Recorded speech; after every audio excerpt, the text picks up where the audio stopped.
Okay. Alrighty. Well, once again, we are here.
Goes off for a few hundred years and everyone turns into idiots. Pretty much. Yeah. Hey, Shadowhawk, what's going on? Hey, man. Not much, man. Just recovering from work. In pain today. I thought so. I thought you might be in that dire straits. It's a never-ending battle against truth, justice, and the American way. Well, and anyway. That's fucked up. Yeah, I worked on my garage a little bit today. I didn't get up till 1 o'clock. Slept in. Good thing I've got to go to work tonight. Probably from the time slot, type in, clock in about 6:40. Probably going down to do west side of Truman, which is not as chaotic as the night before last, which is east side, which is that one laid out by a drunk man, the older part of town. It's pretty sad. Some of these places I go, the old parts of town are just totally abandoned, just about. Really? Wow. Nice property, but, dead. Things have moved on. Wynn's got an old section there, an old historic part, and that's what it is. It's old historic part. About the only thing going is a liquor store. About the only thing in Truman on the east side's about a liquor store. I mean, an old, no telling how old that building is. Probably the 1800s, It looks or early 20th century. Brick and mortar. Yeah, I mean, you wouldn't believe it. Gary, Indiana looks like that nowadays, man. It's almost completely empty. Yeah. It's like everything is abandoned. Hey, Elsie. Hey, Ginkgo. Hey, Carrie. Oi, Savaloy. Hey, welcome to the show. Always good to see our loyal chef. Happy birthday to Inkpart Award winner, Raiders of the Lost Ark, and Michael Jackson Thriller storyboard artist, Heavy Metal magazine contributor, renowned fantasy illustrator, movie poster, trading cards, record album, and conceptual artist William Stout. William Stout's birthday. Always liked William Stout. Ever since last year, since we shared his birthday out last year.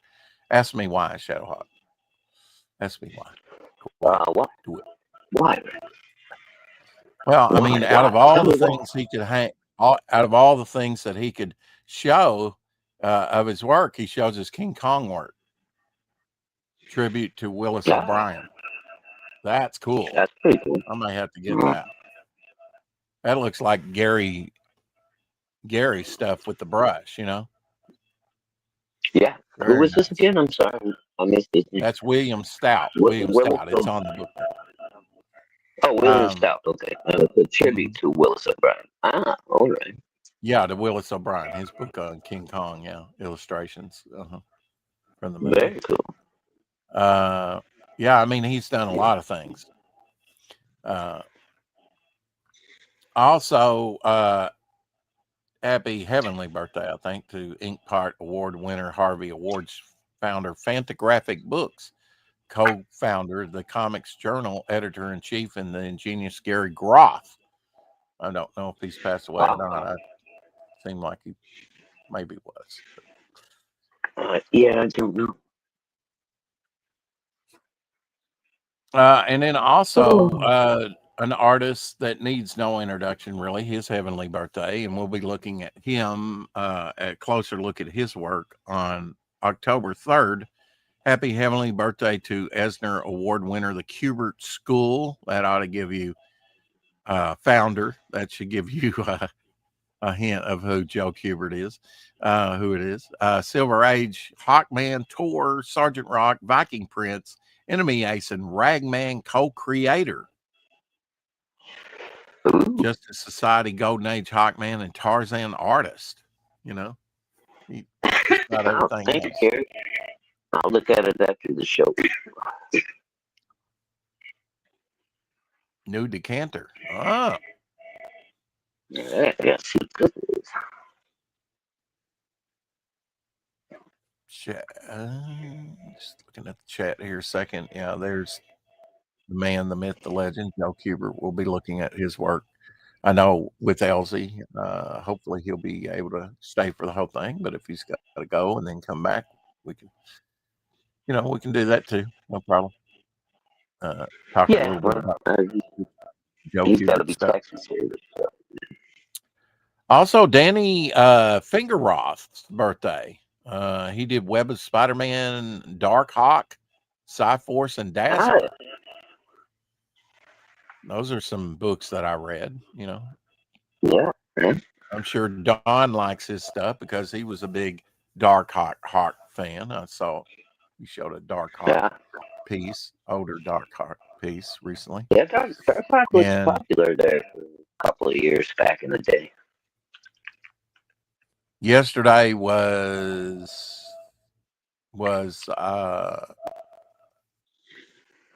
Ixnad Award winner and Batgirl writer and A Wrinkle in Time graphic novel artist Hope Larson. I don't know about her birthday. Okay. Tony S. Daniels' birthday yesterday. Batman, Deathstroke writer and artist, Savage Hawkman writer, and Flash, the fastest man alive, X-Force, Superman, and Wonder Woman Spawn, Teen Titans, and Gambit, and the Externals penciler. Tony S. Daniels. I think I've seen some of his work. He's like, bring it on, bring it on. I'll fight you.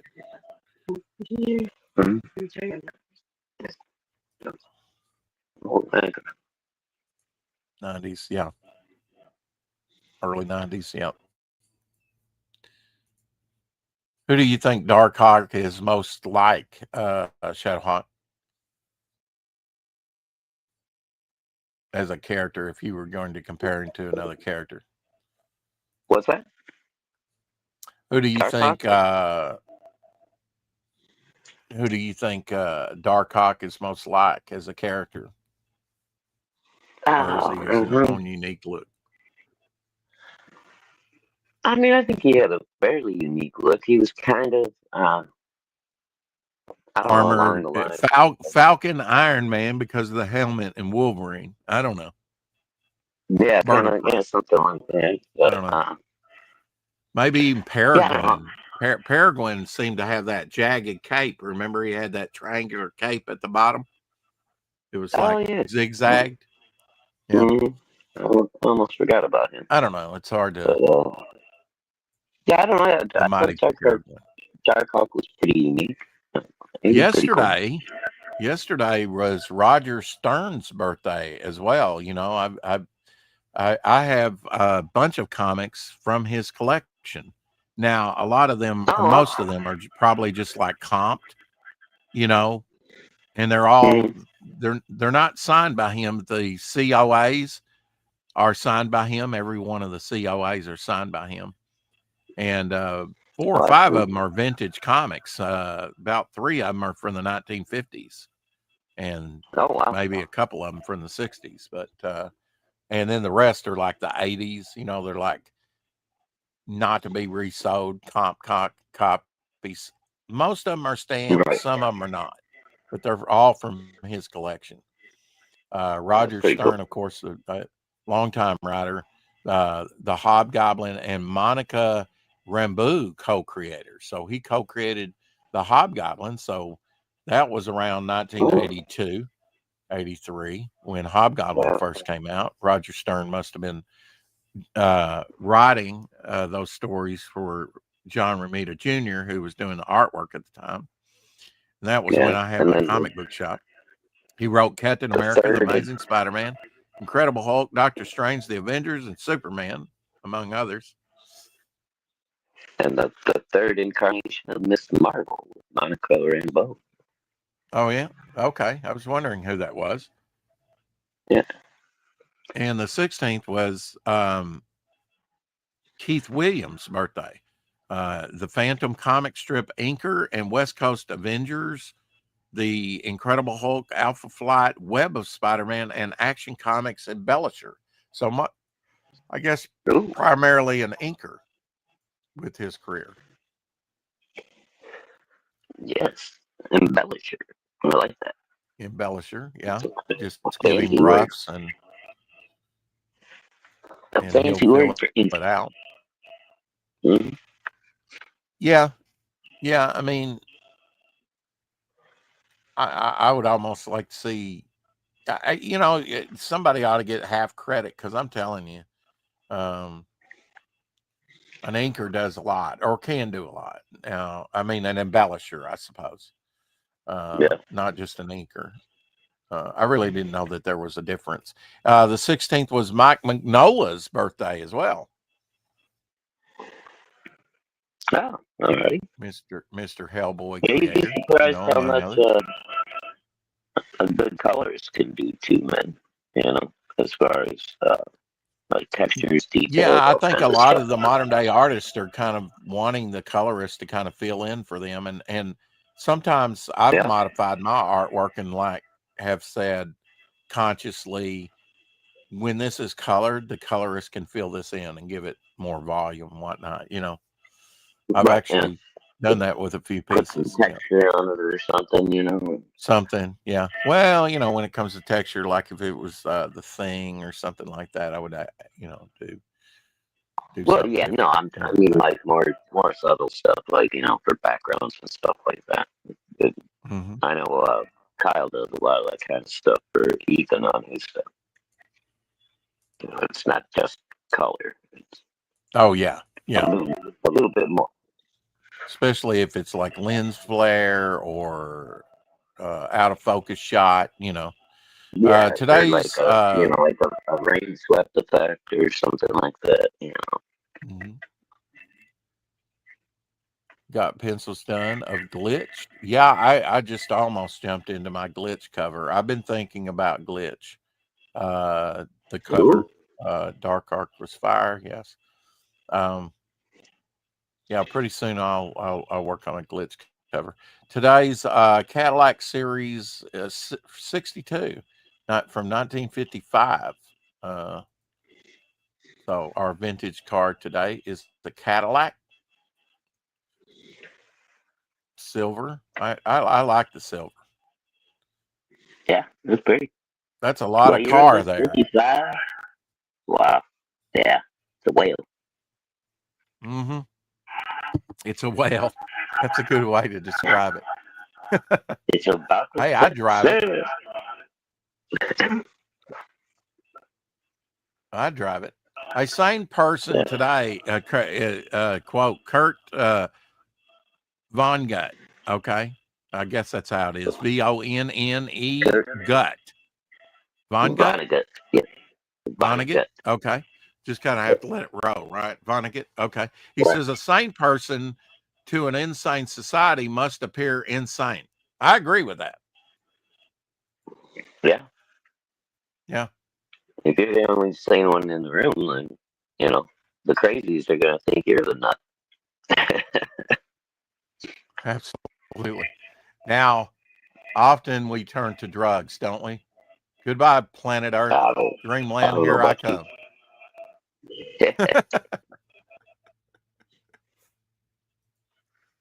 a lot of society opts out. You know, that was kind of the 60s message, right? Hey, Eric, you know, tune in, drop out, you know, Timothy Leary type thing. It was tune in, turn on.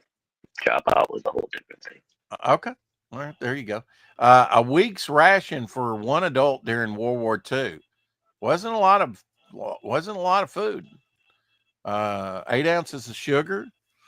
We got some meat there. We got a little bit of bacon, about 3 or 4 strips, some tea, butter, and it's not a big stick of butter, about a half a stick of butter, 1 egg, sweets, cooking fat, and cheese, and not a big block of cheese. Look at that. That's not much. Yeah. No, you didn't get a whole lot. No. That's the food in World War II with the ration book for 1 week. I guess that's not a lot. You know, you got some jam there, 2 ounces of jam. No bread, though. You ain't gonna get fat. Yeah, you're not getting fat on that diet. Yeah, no bread. You got to buy your own bread, apparently. Yep. No milk. I don't know about you, but I could eat this. I could eat all that, except maybe for the 8 ounces of sugar. And the 2 ounces of tea. That, because that'll make several glasses worth. But I mean, I could eat this easily in one sitting, if not 2. Yeah, I'm pretty hungry. Yeah. Yeah. And I'm not extremely overweight myself, so I'm not a gorger by any means. Now, in the past, I've been a little bit hefty, but thankfully I've lost that. This looks like a Steve Ditko here. The news is what's left of the truth after its manipulation by the ruling class. Yep. Yeah. Wow. We will be covering Steve Ditko Friday, tomorrow. You don't look overweight to me, Rex. No, I'm not. The bread makes you fat.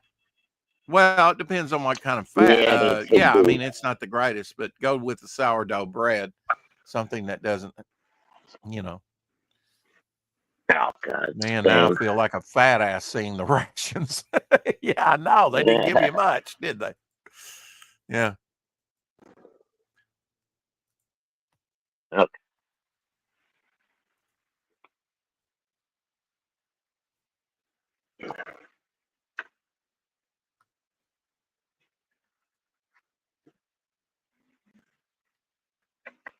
This looks like Vince Coletta on the inks. The feelings are coming from inside your head.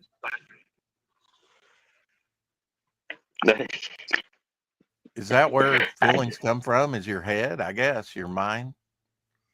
Your heart. Oh. I guess. Your heart? Yeah. Well, but what manner of creature is this? And what is it? Who is it? Where did it come from? And why is he so fat? Apparently he got 2 rations. That's the fattest mummy I've ever seen. Looking at the face, it could be a gorilla, and gorillas are known to have a little pot belly, right? Mm-hmm. A gorilla mummy? Right. Gorilla mummy. Why not? I've got a werewolf mummy. Spoilers. Yeah, I almost forgot about that. I couldn't pass this up. This is sheet music from 1912. Meet me at the meat market, Weenie. Winnie. Not Weenie. Huh? Winnie. Okay, Winnie. But you know what I'm thinking about? I'm thinking about those link sausages. The Weenie. Hot dog. Hot dog. Little advice for all of us. What do you do in case of a nuclear accident? Kiss your children goodbye. Yeah. Kiss them goodbye. Yeah, absolutely. This is workers in New Zealand in 1956, and they got a roll of asbestos felt on a machine. I bet that was healthy. 1956. When did they come out against asbestos? Oh, dude, 70s probably. Yeah, like 70s. The early 70s. Yeah. Yeah. Because my dad. Yeah, there were a lot of. There was a lot of military and exposed. You know. Yeah. Also, that's what I said. That's what my dad died of. Was asbestos cancer. Yeah. Even that safe I have out there, it's got double walled asbestos in it, but it's all encased, you know, so you're not exposed to the asbestos. Saltwater crocodile caught in town. I bet that created a stir.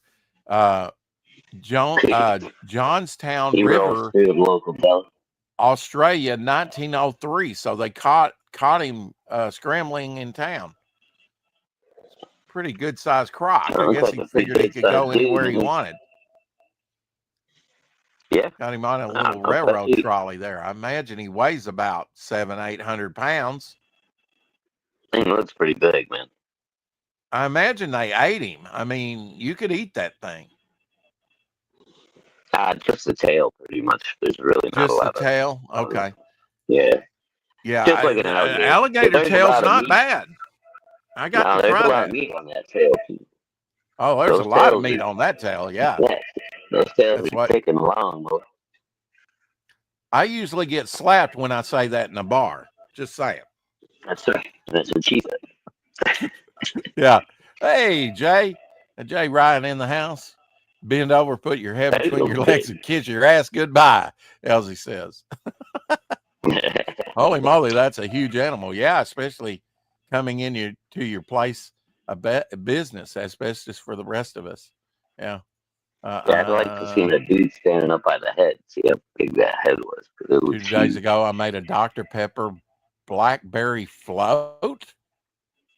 Wow. Ooh. That's different.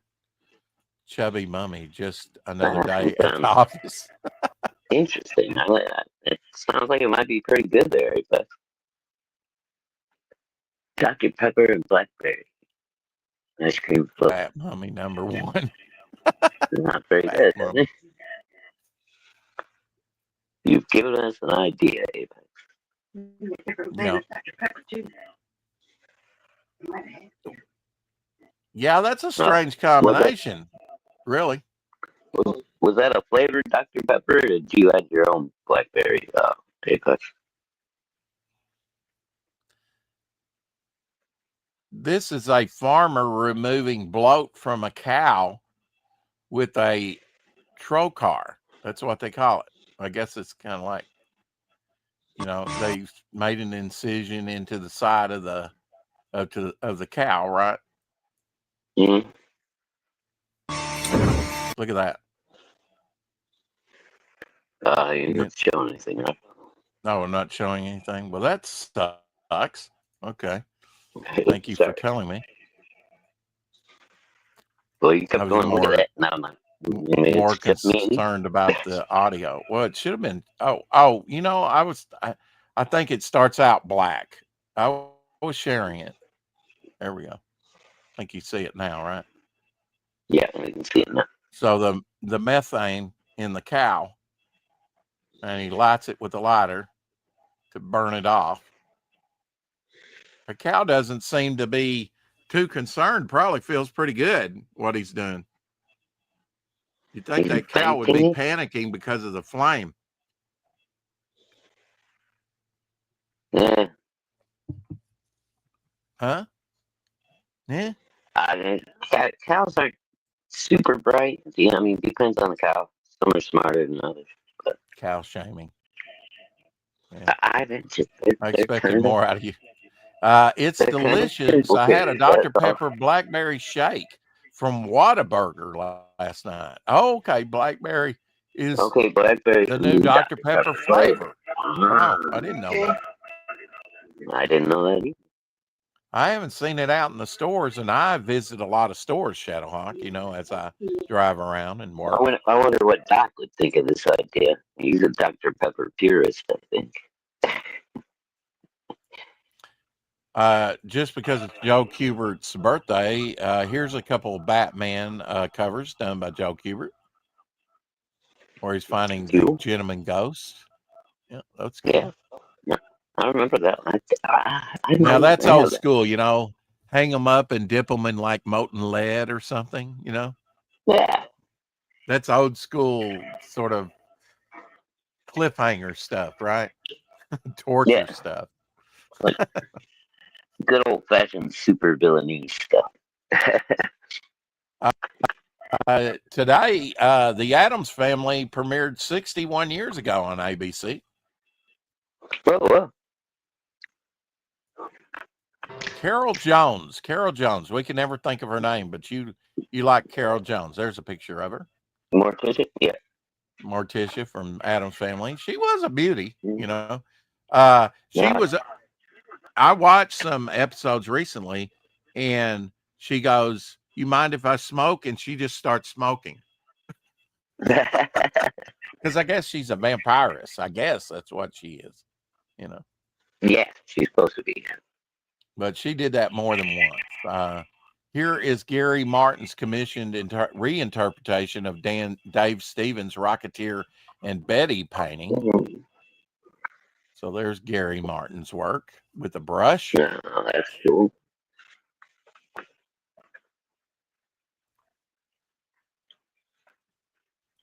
And here's the original by Dave Stevens.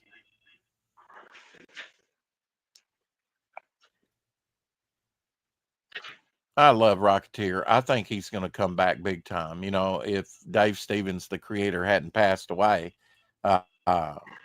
you would see a lot more Rocketeer. But now he's in the comics. He's still in the comics. Here's a Gary Shipman. I just don't know why the movie didn't do better than it did at the time. But I don't know. It's bad timing or something. Hey, Mike. What's up, Mike? Yeah, it's an underrated movie by far, Mm-hmm. Timothy Dalton in that one. We've had on recently Gary Martin, talking about his Titan Mighty Mouse of Power. I don't know what it's called. I never can get that straight, but here is a Captain America done by him. Very nice. Gary Martin. He doesn't just draw mice. Yeah, that's cool. An interesting way that the shield is being thrown, I guess. He kind of shows off the shield really well in that. Yeah. But yeah, Gary Martin, he's good. I really like his stuff.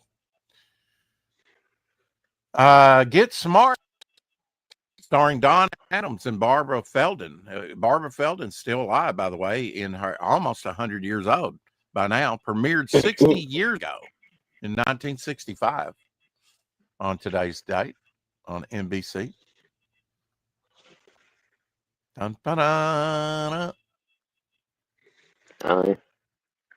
Here's an abandoned film theater in Dresden, Germany. You got to wonder if that was left standing.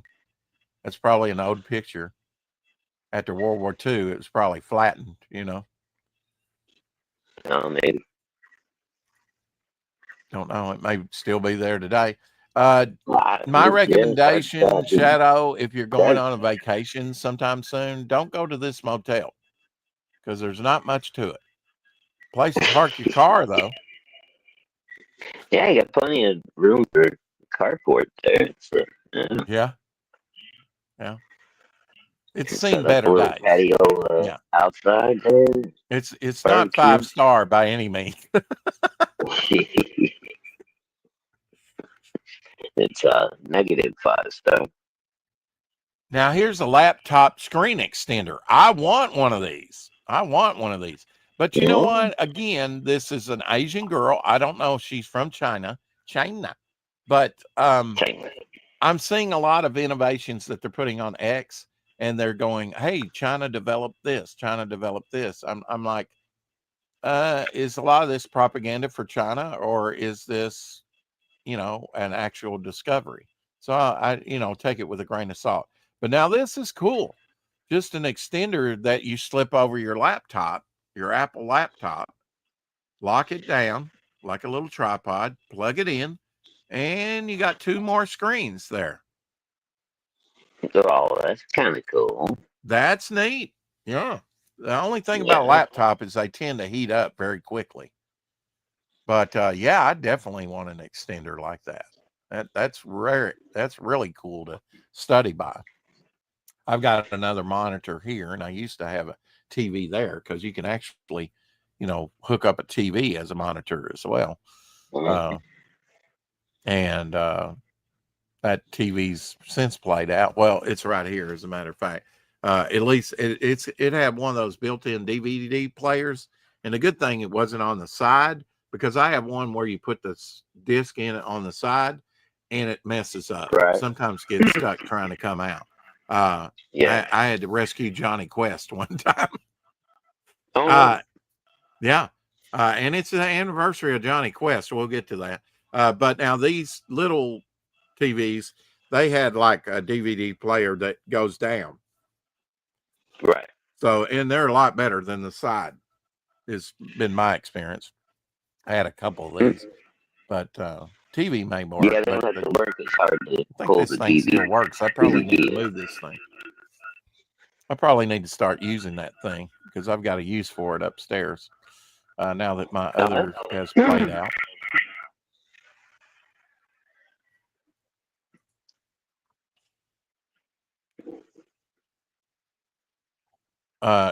Joe Jusko after John Buscema, so even someone like Joe Jusko, takes from one of the best. So when Hercules had a beard and not Hercules. He's always had a beard and mustache in Marvel, but Thor. Now, that's supposed to be Grey Gargoyle under Baron Zemo, right? That's Grey Gargoyle, one of my favorite characters. He's all gray there under Baron Zemo. Oh yeah, that's good. You got Mr. Hyde there. You got Moonstone, I believe her name is, with the helmet. Yeah, that's Moonstone. You got Power Man that's in the brown there, I believe. He grows. Okay. And I'm not sure about the other guy or the with the kind of blue head girl with the white hair. I'm not sure about them. Yeah, I'm not sure. Maybe Apex knows. Yeah, this was like a later 80s John Buscema. It's amazing that Joe Jusko still has a lot of the facial features. It looks like John Buscema, Maybe he just painted over his pencils because it looks like John Buscema. Happy birthday, Johnny Quest. Mr. Hyde. Yeah, Mr. Hyde. I always liked that as a character. I'm going to have a Mr. Hyde. I thought that was great in the movie that got Bond out of film. At least that's what I'm told. League of Extraordinary Gentlemen that I have down here. Oh. He was really disillusioned after making that movie. A sunken cargo ship caught fire and sank in Atlantic in March of 2022. The sinking of the Felicia Ace in March 2002 was a significant maritime disaster that resulted in a total loss of its ship and valuable cargo. The vessel, which was a roll-on, roll-off, row, they call it, car center, caught fire while transporting thousands of new vehicles from Germany to the United States.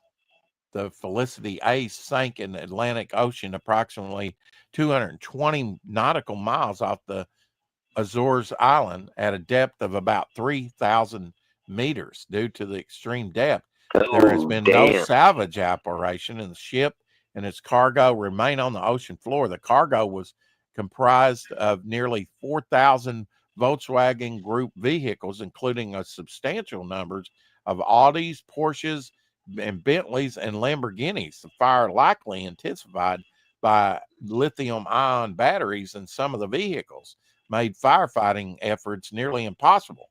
All 22 crew members were safely rescued, but the ship eventually capsized and sank while under tow. The total value of the lost cargo was estimated to be between 334 million and 401 million. Among the most notable losses were a number of limited edition Lamborghinis models, which had to be restarted in production to fulfill customer orders. And here's a picture of that wreckage. So apparently they still build those things to order, man. Yeah. Very specialty cars, some of them. And apparently this thing is just going to corrode all these valuable cars, in the salt water. Yeah, I don't know how they go about getting them back, and it's too late by now anyway. I mean, it looks like they would have to do it a car at a time, right? Maybe take the most valuable cars. Maybe, just fish out a few or something. But if you could get to them, Someone asked if I was ready for the fall, and it took me a second to realize they meant autumn and not the total collapse of society. Oh. Are you ready for the fall? Yeah. I think a lot of our minds go there nowadays, especially if you watch the news, right? Mike Barron posted that one, by the way. In 2019,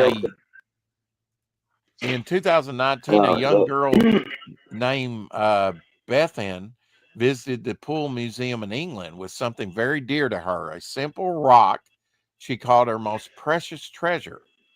After learning about the purpose of the museums and how they collect and preserve objects of value, she felt inspired to make her own contribution. With innocence and generosity, she offered the rock as her personal donation. To her delight, the museum was not only accepted, but it was also placed on display. What might seem like an ordinary stone to others became a powerful reminder of how museums are built on the stories and values that people attach to the objects they share. She highlighted that contributions to culture don't always need to be grand or rare. Sometimes the true worth in the meaning behind them. So there's the rock that's on display, given to the museum by the young girl. Well, that's a heartwarming story. Her most precious possession. That's kind of cool. And now it's on display since 2019 in the museum, and till they switch it out, I suppose. Sergio Savante passed away. Legendary Italian cinematographer. His work with Fulci was exemplary. He was also an assistant cameraman on The Good, the Bad, and the Ugly. Here's a picture of him. Italian cinema photographer, passed away. Zombie 2. Have you seen that, Shadowhawk? That's probably Italian made. I don't think so. Italian posters here.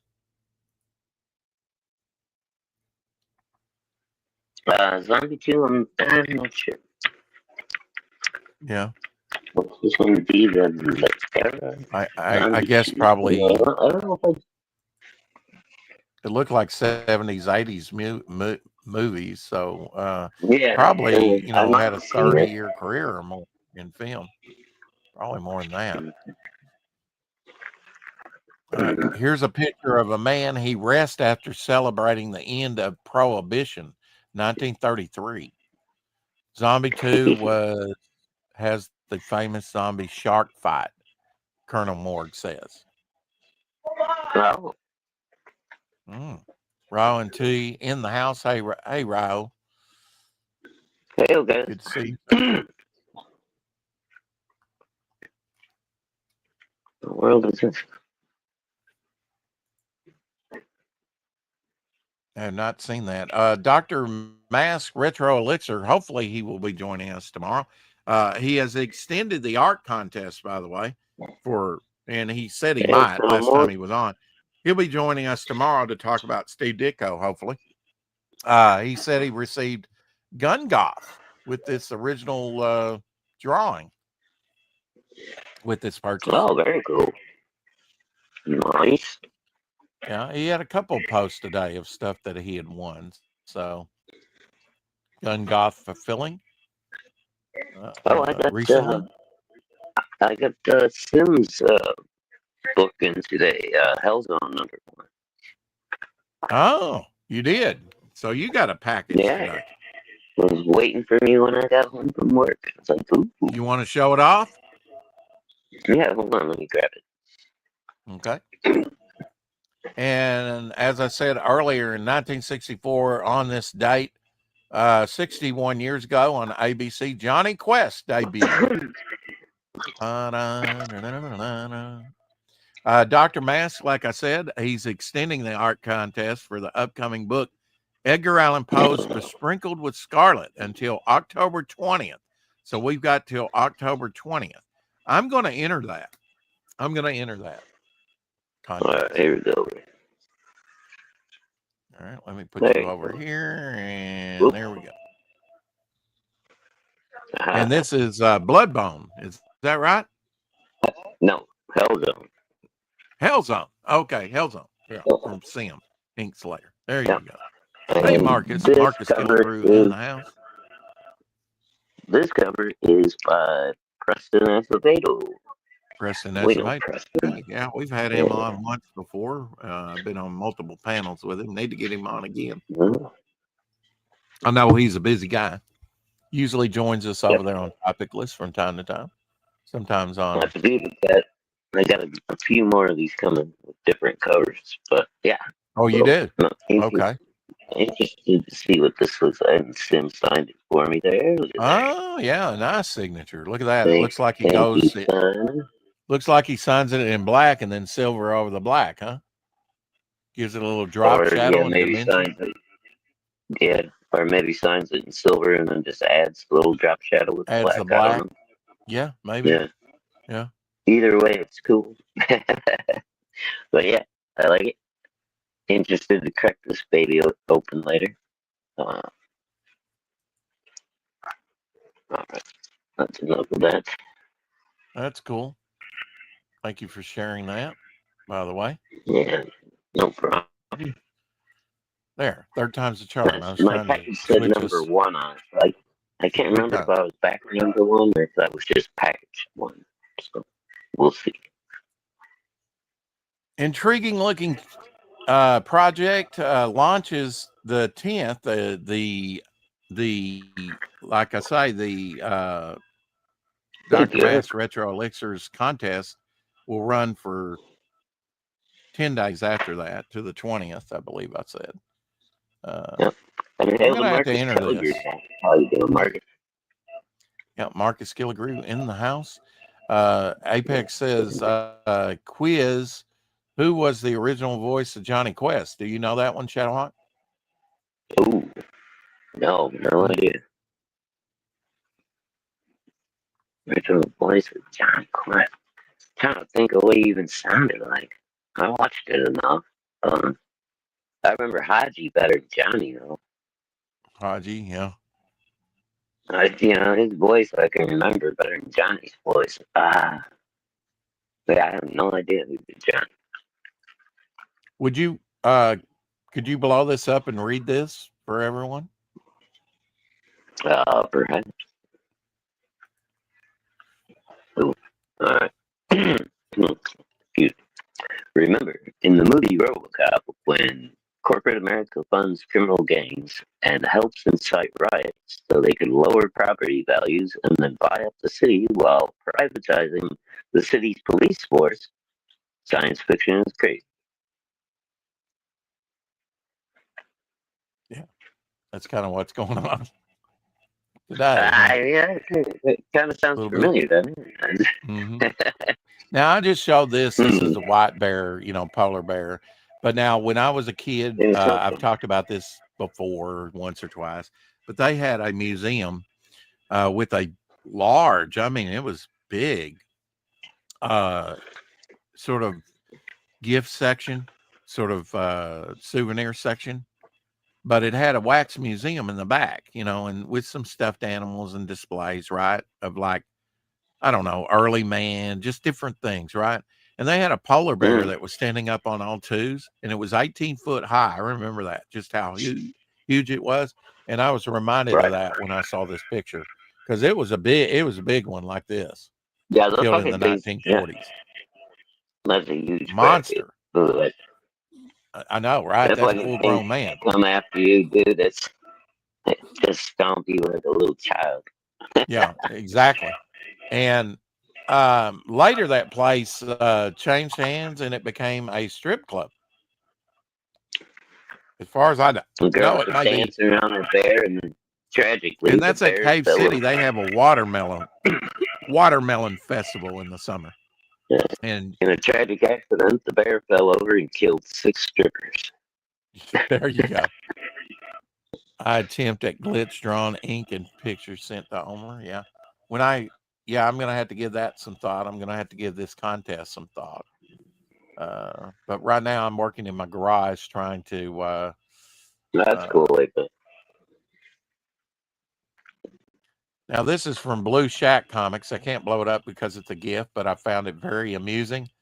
Was talking about Loch Ness Monster there wants its attention back. It turns out to be a giraffe.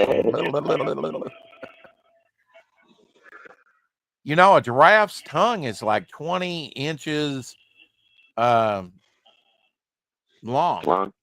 They've got a long tongue for reaching up in the trees and grabbing leaves out of there off branches and stuff. It's about the width of your refrigerator, I'm told. Most refrigerators. It's amazing.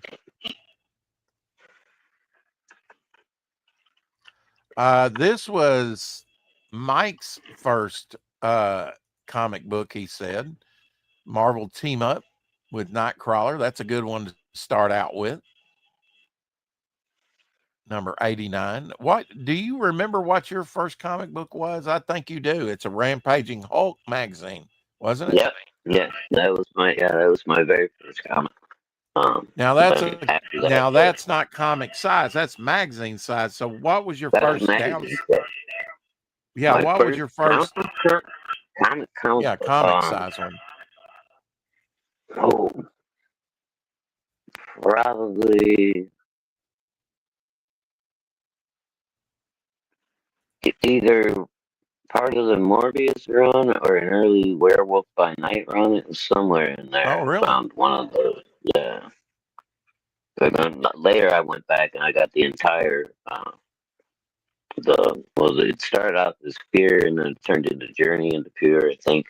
But it was Man-Thing for the first 12 or 13 issues, and then it was Morbius. I think they went up to issue 33. And that was the first 2 original series both those characters had. But Gil Kane did a bunch of those covers on that, man. Dude, I was in love with that stuff. And then Man-Thing, how can you not love Man-Thing? See, we've got that in common, because my first one was in 1974, I think, was the Vampire Tales number 5, and it had Morbius in there. His origin story from Amazing Spider-Man 102. So he was first, sort of, although a vampire, he was the first, drawn by Gil Kane. So just we had that in common, sort of our first exposures. Now yours was to the Hulk in the Rampaging Hulk, but and I got one of those early ones too when it was still called Rampaging. But I was into the monsters. My dad knew I like monsters. Yeah, I was too. And I think when he picked up that Hulk book, I don't know if he knew, that Hulk wasn't technically a monster or whatever, but he looks like a monster. So he was based on Frankenstein. Yeah, my dad brought it home, and I was like, "Oh, this is cool." And then I read the story, and he's like, in space with some sexy space princess, and like fighting these crazy. I forget exactly what the storyline was, dude. But I mean, it blew my mind when I was like 9. I was like, "Oh, this is the coolest shit I've ever seen in my life." Yeah, I don't know what age I was. It was around 3rd grade, I guess. I mean, I was looking at, I'd seen some comics, and like I said, at the shoe store, like Mary March on comics, that had Bugs Bunny, stuff like that. Of course, I read the paper. So I was exposed to stuff like that. But as far as comic book, put in comic book format, my first was, again, we have that in common, like Werewolf by Night, annual #2, with Frankenstein's Monster by Don Perlin. And it had the whole 9 yards. It had the Satanist, the upside down cross on the cover, the human sacrifice about to get knived in the heart, Nice. And my grandmother did not want to buy that for me, and my father did not want to buy that Vampire Tales for me either, but they did. I begged enough, talked them into it.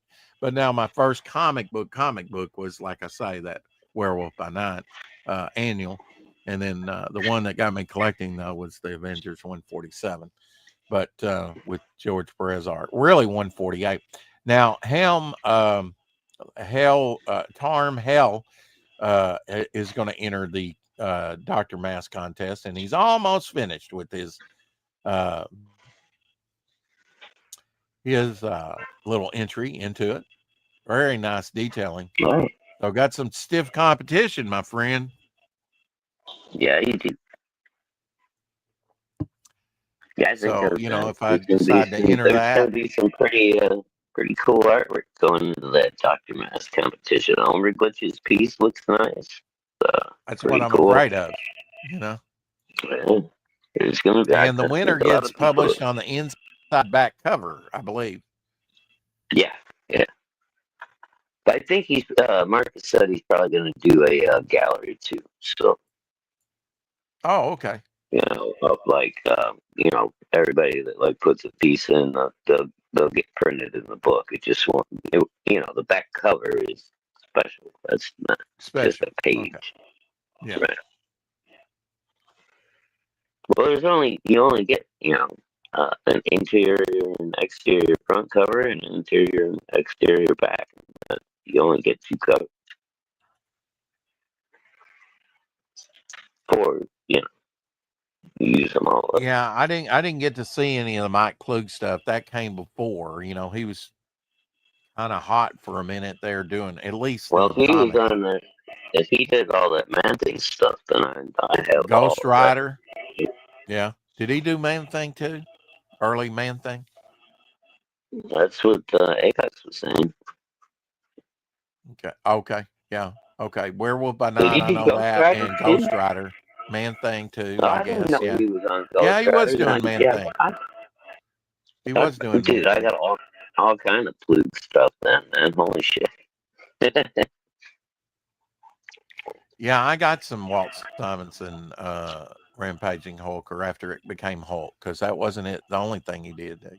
He did the occasional cover for Hulk magazine. Yeah, I don't remember what the number was on mine, Apex. I just know it was, and it wasn't too long before they switched it to. It wasn't Rampaging Hulk anymore. I think it just went to Incredible Hulk. It was called the Hulk. Yeah. They only ran about 8 or 9 issues as a Rampaging, and the rest of the long run, at least up in the 30s, I know, was called just the Hulk. Why they changed the title, I don't know. Maybe they wanted to take him in a different direction. What you're looking at here is a lost chapter found by probably the oldest epic, the story of Gilgamesh, that has been found. Oh, wow. That's pretty wild. That's wild, huh? The fragment. Where did they find? Lost chapter of the world's oldest epic, the Epic of Gilgamesh, often called the world's earliest surviving story, continues to surprise us. For centuries, It has told of gods, kings, and search for immortality. But recently, a missing piece of the tale emerged, a fragment of Tablet 5, recovered after being lost to time for over 2 millennia. Written in Standard Babylonian, this tablet dates back to the Neo-Babylonian period, 626 to 538 BC. Though through thousands of years old, it feels strikingly fresh, revealing scenes that reshape how we understand this legendary story. Unlike the familiar heroic battles and quests, this section reveals Gilgamesh and his companion not as destroyers of forest, but as men who feel awe and guilt for their actions.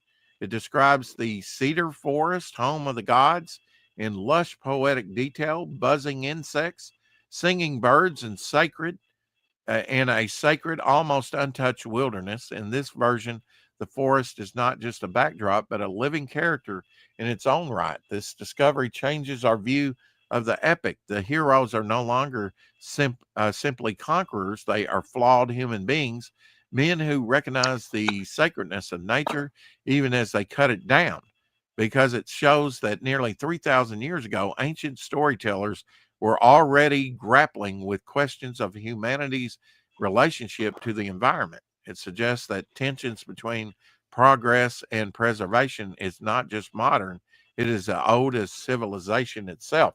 Each fragment like this is more than archaeology. It's archaeology. It's a reminder that our deepest stories are still incomplete. Somewhere, more pieces of the world's first great tale may be waiting to be found. So the Epic of Gilgamesh remains not only the oldest story we know, but one still being written by history, discovery, and us. They never really told where it was discovered. No.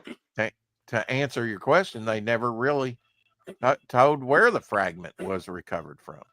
Yeah. That's one of the things that with radical Islam, that they went into their museums, in Afghanistan and other places, and just destroyed history. They do it in Israel when they buy the land and they discover Jewish history. And that's something that can't be recovered, the history of man. So I'm vehemently opposed to that radical thinking that destroys all this great history, I found this fascinating. Check out this woman's testimony, Shadowhawk. I am fucking done with it. All right, wait a minute. I'm going to have to up this. I am fucking done with the Democratic Party. You guys are psychotic. I've been a Democrat my entire life. I'm 43 years old, and I've never been more humiliated and embarrassed to be part of something. You guys are the most racist, hateful, bigoted, nasty group of people I've ever had to commingle with. And it's not all, just to be clear, but it's the majority of you guys. The left has lost their goddamn minds. What I've witnessed over the last 72 hours has been an absolute disgrace. Disgrace. You guys want to sit here, you want to abort babies at 9 months, you want to leave the borders wide open. New York City is an absolute disgrace. You have no idea what's going on in Manhattan. It's disgusting. Disgusting. It's not even livable anymore. I can't wait to get out of here. We have people that are getting set on fire in New York City subways, not once, but twice. The stores are being looted. Oh, damn, there's another one? The trains. The streets are filled with piss and weed. And I swear to God, I hope New York City single-handedly flips the entire New York State red, because I am done. I am done. That may be fairly prevalent nowadays, hopefully. Yeah. Hopefully people are coming to their senses. Supposedly quite a few people since last Wednesday from that side have gone, yeah, I can't do this anymore. And I'm leaving that because they don't want to be part of that. I don't blame them. Where are we going today, Mr. Peabody? Actually, Sherman, we are going back to the 1960s when people had compassion and heart and there were no cell phones or computers, and there was wicked cool music. I always love those Jay Ward cartoons. Yeah, I mean, I didn't even hear of the subway, you know, people being set on fire in the subways in New York. Great new shit. I've not even heard of that. I forget exactly where it happened. Yeah, there was some crazy homeless lady or something. I don't know if she was fucking passed out on drugs or what, but some asshole come by, lit her on fire, and the woman literally just stood there against the wall of the subway tunnel and burned to death, and nobody came and helped her. Nobody threw a blanket on her to try to put her out. A fucking cop walked by, looked at it, and went, "Nope, not my problem." Kept going. Wow. He needs to be fired. His pension revoked. This is a sculpture from a Belgian artist called Nautilus. Look at the detail. Yep. Don't know what it's based on. It's based on one of them sea creatures, the Nautilus Rex. We just talked about him a couple of weeks ago. You brought him up on. And while I was out there in, you know, cleaning the garage, I actually found a snail's shell that's kind of like that, you know. And I even saw on X today a frequency chart, and the way they did it, it looked like a nautilus or a like shell. A nautilus, yeah. Yeah, I was like, wow, that's wild that they, you know. Yeah, Trump apparently it's in the National Guard. Yeah. Well, I know that Trump is sending troops into red state Tennessee, into Memphis, Tennessee, because it's like #1 for murder in the United States and has been. It's Democrat mayor and ran, and they really cracked down. If you went out without a mask during the pandemic, you got a ticket. You got sent home or jailed. They were very tough in Memphis, Tennessee, just batshit crazy. And they had a big protest, Black Lives Matter, on the Memphis Bridge, holding up things for an hour or so before they could be cleared off. Just crazy stuff going on over there. And the governor of the state has said, come into Memphis and, you know, do your thing. And the numbers are surprising. It's only a handful of people creating a bunch of chaos, you know. And one other thing is George Soros funded terrorism, and they found the little threads to that. That might be the way we get Soros and his son and all that stuff out of the United States, is they found their stuff that points directly to Soros backed, you know, terrorism. So I hope that happens real soon. I don't know why that would be shocking to anyone. No, it's yeah. I mean, everybody knows what Soros has been doing for years, but they've been letting him do it. Now, what's 3.82? Let's say 4 meters for an 85-inch TV. That's not a lot, is it? Like, say 4 meters away, that's not a lot. 4 meters is 12 meters, about a little over 3 feet. See, that's I call BS on this guide. That's the guide that they say. It's a little over 12 feet. Oh, 12 feet. Okay. Yes. And I would say that that's too close. You know, your TVs do give off low level radiation. Hello. Well, I think they're telling you optimum viewing range, not what's best for your health, Rex. Oh, okay. Well, you know, I wish I still lived downtown in the building, because I had a 31-foot living room. I can see that. 31 feet. 19 feet wide by 31. When I first moved in there, they had not moved the drum set, but they had they had a little stage area up there, and they had like guitar stands and drum set and everything up there. They were jamming out. Couple 12 feet approximately. Okay. You ruined it. You touched. Yeah, I hope they clear up Memphis. Memphis is very close to where Ryan Elsey lived. Flying Cathedral design balloon. That's cool. Looks like something Monty Python would do, Shadowhawk. Called the Flying Cathedral. There you go.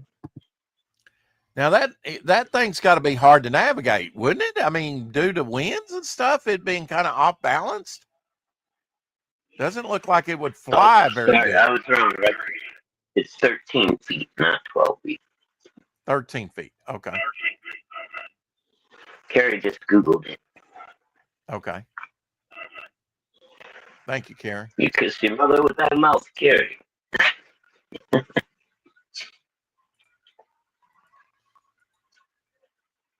The terror of the GoBots. Psykill.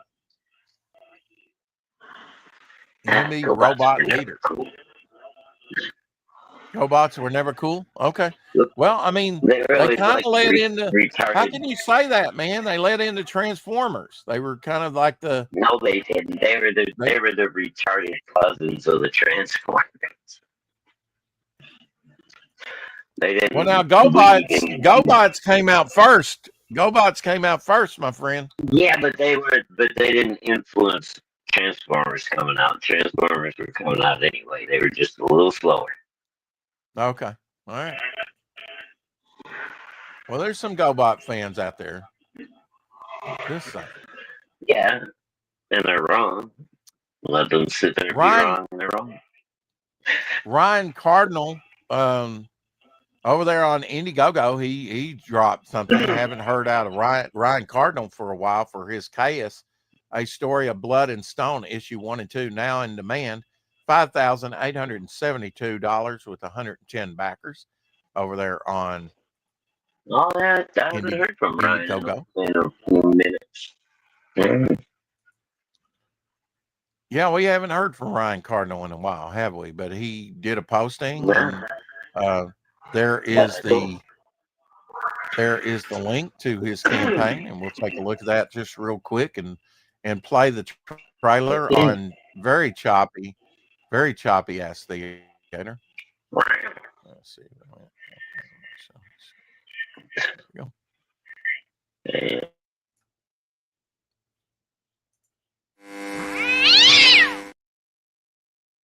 Yeah.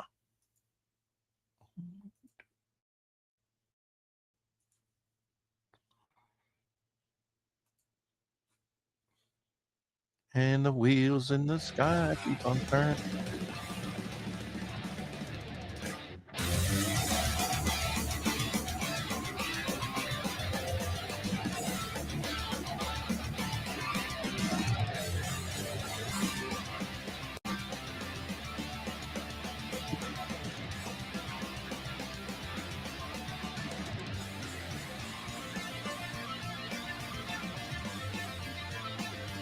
Chaos, A Story of Blood and Stone issues 1 and 2 go live on Indiegogo September 7th. Be sure to get your hands on these action-packed adventure comics and don't miss out.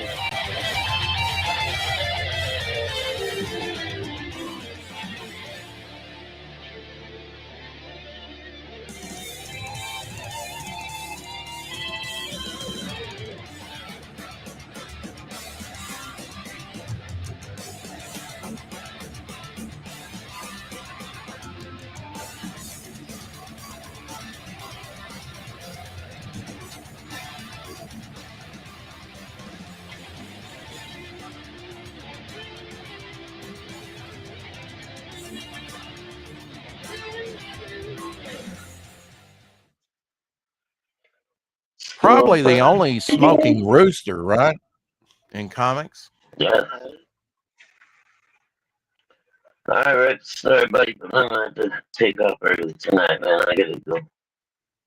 put some heating pads or some ice packs or something on my knees.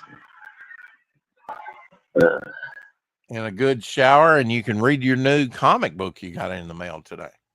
Yeah, and hopefully if I can get comfortable.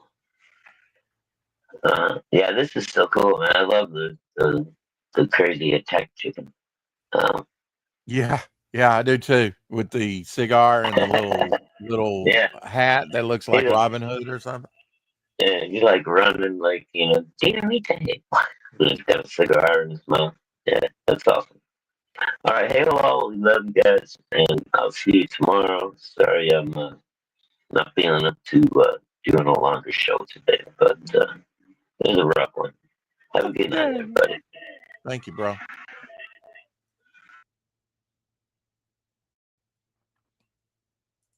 In honor of Joe Kubert, Brave in the Bold, number 23 with a Viking Prince. He used to draw that a lot in the early days. It's not sure where the Viking Prince came from. He's probably like a co-creator with that. Probably him and Robert Kanigher came up with the character. I'm not really sure. Viking Prince was in an early, I believe, showcase as well. Showcase story was one of the first ones before they kind of went all superhero. Early Joe Kubert cover there. Old 10 center. It's amazing when you think about how long some of these creators, him starting out in the 30s, really doing stuff.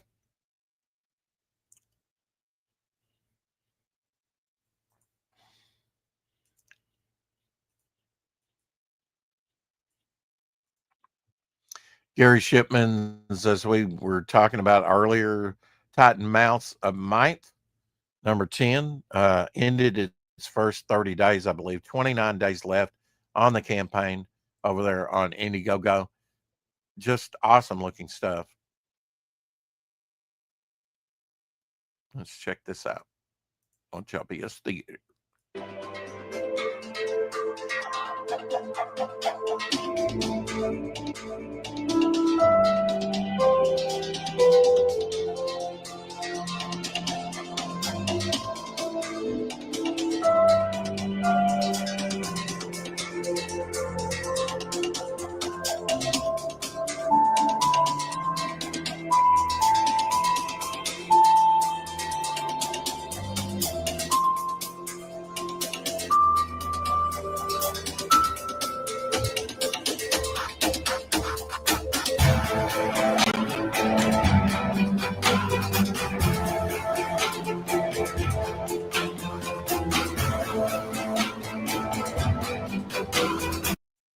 Yeah, I got to get that.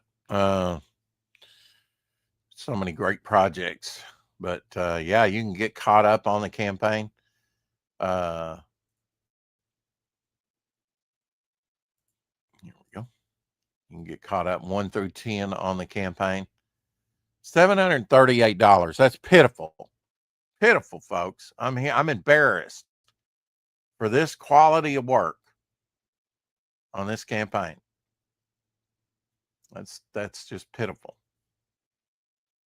because this is great stuff. I do have the first 3 out of the 10. I wouldn't mind actually getting the 10, the 100 pack for, I think, $100. You get the 10 issues. I think that's right. Sketchbooks. You can do the digital catch-up 1 through 9 for $30. But just beautiful, beautiful black and white and gray scaled stuff. The man's a storyteller for sure, and one hell of an artist. Pretty much very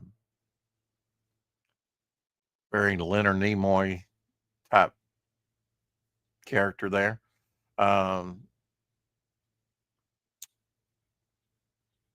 Pretty much self-taught. Gary Shipman, one of the greats that's out there. Yeah, $100 you can get physical, Titan Mouse issues 1 through 10 signed. That's a great thing, the whole kit and caboodle, $225 with everything. Because he's got sketchbooks, all kinds of stuff. I guarantee you that whole kit and caboodle definitely worth getting. It's going to have some awesome stuff in there. One of the best artists, I think, around today in comics. And I don't say that lightly. I'm just very impressed with this stuff. Soros about to go down. $80 million discovered going from Soros to domestic terrorism, criminal and pro-terror groups. Smoking Guns released by Glenn Beck and Ryan Maruo on Charlie Kirk's show 1 week after Charlie's martyrdom. They're just talking about what happened. G.I. Joe first aired September 16th, 1985. I think we talked about that. So G.I. Joe, wait a minute. First got to share screen, right? Such a process. But G.I. Joe coming out 30 years ago, 1985. I remember that. One of my friends, had children, had like 7 children, and they all watched shows like this and He-Man and all that stuff, all throughout the 80s. His kids just ate all that stuff up, and I kind of compared it and was like, it's not as good as what it was when I was a kid. Of course, the 70s were a bleak little time for that. Scramble the Fleet. Well, how many times have we heard that on Star Wars? There you go. There's Scramble the Fleet. Wonderfully sort of Death Star homage and egg. So cool that somebody came up with that. Scramble the Fleet. 40 years ago, did they have that wrong? Probably broke 2K on Fembat. Well, you only needed $10. Congratulations, my friend, on that. That's awesome. Thank you for sharing your link. That makes it easier for me to do this, which is to share your campaign. It helps the shield, my friend, as you well know. Whoops, error, page not found. What the hell? Okay, maybe that's my computer. Let me try that link again. I did just grab that off your linkage in off YouTube that you just shared. So let's try that link again and make sure that it's a good link, my friend. There we go. Just no error. It's showing me the same thing again. Apex. I may have to grab that a better link for you. And then again, it may be somebody else try that link and see if it leads them to their project. What's this one too? Yeah, Caius, that I dropped. Okay. All right, let me try it. Third time's a charm, they say. Got to make sure these links are good. No, it's still saying 404 error, page not found. Campaign is awaiting approval. Well, we know that's not true. Somebody else check that link, see if it's that would be 40 years ago, wouldn't it? Why are they saying 30 years? People can't count. That was dropped by 80s Nostalgia Channel. I should have caught that. 40 years. This is anybody going to try that? Okay, we got another link there. All right, let's try this one. Thank you, sir. Appreciato. Make it easy on the host. Yes, 44 backers. Before you tell me to share your campaign, that's exactly what I'm going to do. You just have to give the host a little bit of time. Apex. Here we go. So Fembat Volume 1, 44 backers, 2,000. Congrats. $30, 203% there. Very nice. Very nice. Groovy. You might even say groovy. This is how slow my computer's running, folks. It's hypnotic. We control the vertical and the horizontal. Second link worked. Yes. Yeah. Do away with the first link. Apparently that doesn't go anywhere. Well, I don't know if it's going to play or not. Apex, you're welcome to come in here if you want to come in here and maybe share the link on your end, because it looks like that's not going to work. I will show you my newest character, which I can't do it that way. And hopefully it's not Vaseline Cam. This is why I need a co-host, see.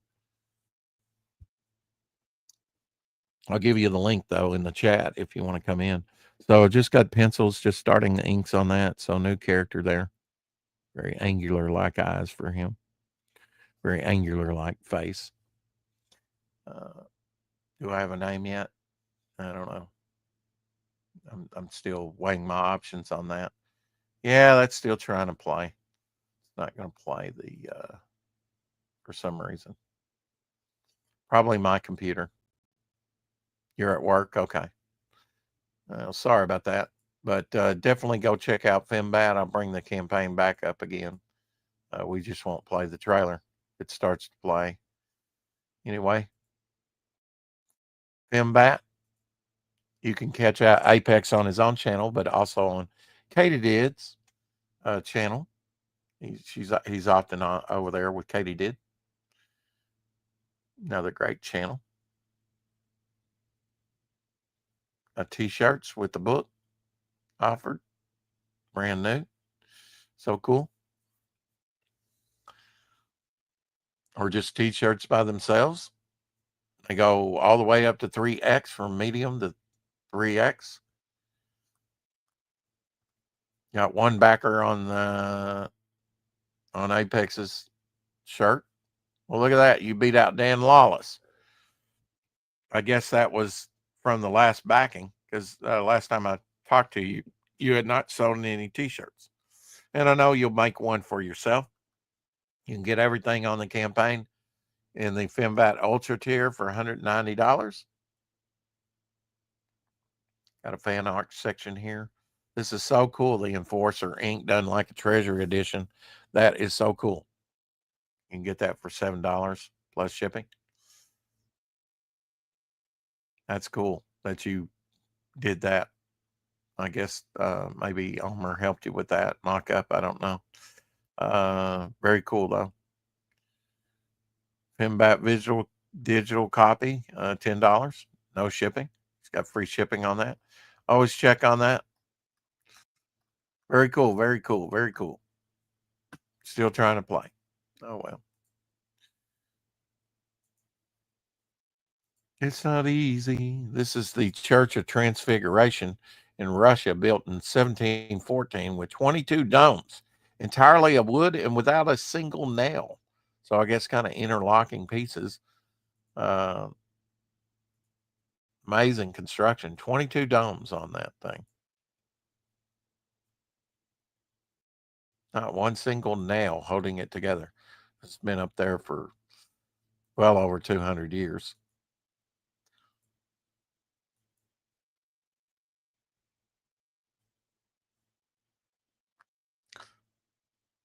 Yesterday was Bryce Dallas Howard's birthday, 44 years old. I did not know that was Ron Howard's daughter, but learned that a couple of weeks ago, I guess. But actress, following suit with her grandfather and father, probably going to directing after her looks play out. Any of you remember these? With the little key cars. It's pretty dope. Hell yeah. Like that. Those are neat. Never had any of those. Sean, as I mentioned earlier, Historical Vid says, Sean Connery had such a bad time on the set of League of Extraordinary Gentlemen in 2003, it made him just decide to retire from acting and publicly complain about the idiots that make Hollywood films these days. So that's sad. But a good movie, I think, for him to end on. I enjoy it. I thought it was kind of innovative. Him dipping his toe into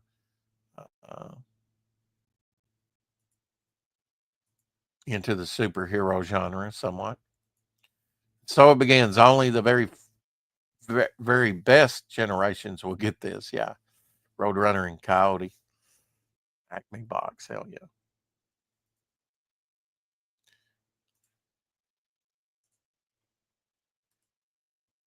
And dropping an anvil on your head.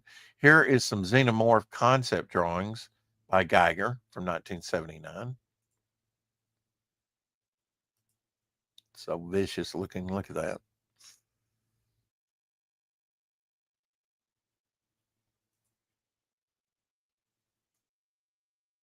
That one has eyes.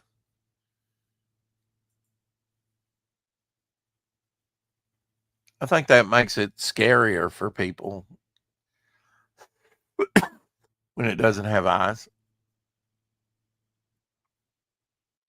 Because often the eyes are what you first look at. But with that thing, it's almost like the head shape and the little mouth tongue. Homer help with the book cover logo. Yeah, I hope you print it like that. Are you yeah. Oh, okay. That's one thing I've seen her in, playing Gwen Stacy. Yeah, I thought she looked familiar. Didn't realize that was his daughter though. After Martin Luther King was assassinated in Minecraft, well, no, in reality, but anyway, in 1968, his funeral was held at Morehouse College in Atlanta, Georgia. A small group of current students were chosen to be ushers for his funeral. One of them being actor Samuel L. Jackson. How about that? He was a pallbearer for Martin Luther King. Bet you didn't know that.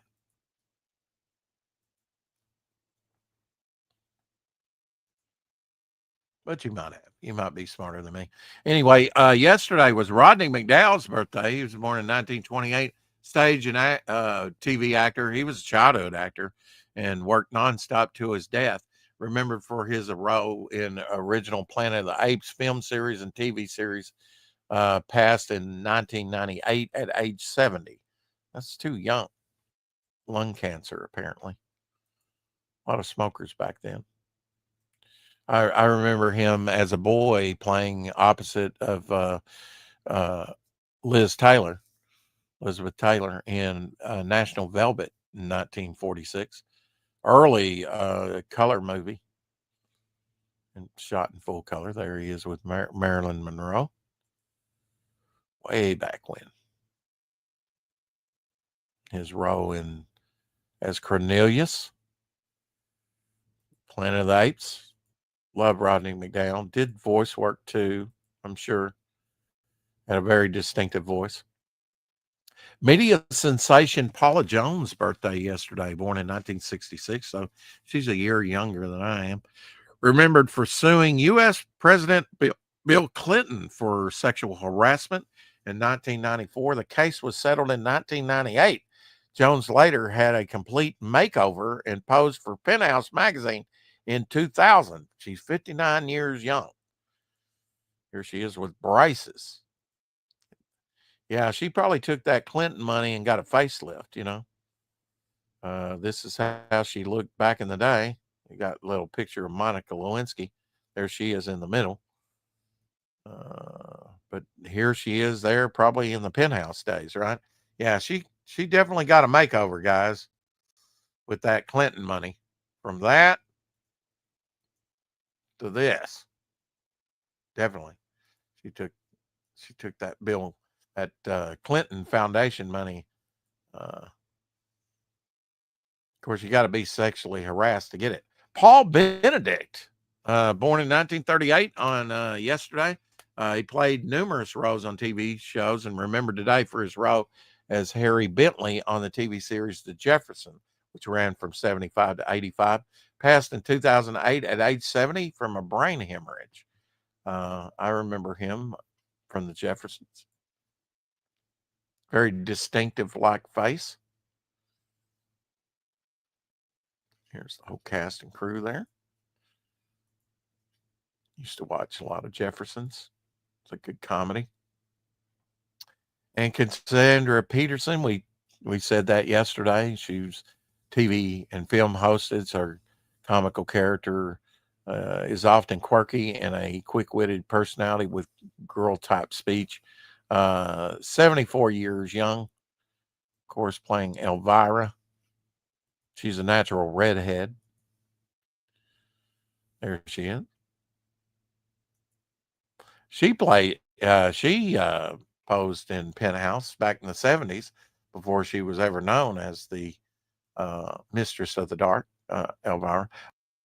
Also, another one we failed to mention, his birthday today, Eddie Rochester Anderson. He was born in 1905, and he starred in numerous films and is best known for his radio and TV role as Jack Benny's valet on the Jack Benny. Yes, sir, Mr. Benny. 1950 through 65 it ran.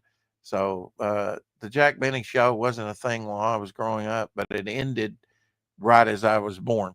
Passed in 1977, Star Wars year, at age 71 of heart disease. Yes, sir, Mr. Benny. Was born in 1905.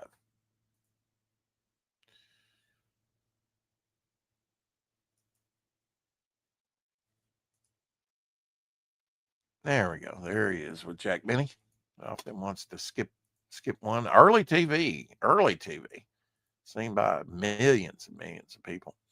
Also, actress Grayson Hall, born today in 1922, remembered for her TV daytime soap opera Dark Shadows, 1966-71, and her Academy Award nominated role in the film Night of the Iguana, 1964. So she was actually nominated for a film role. Night of the Iguana, I believe that had Ava Gardner in there. Passed in 1985 at age 62, battling cancer.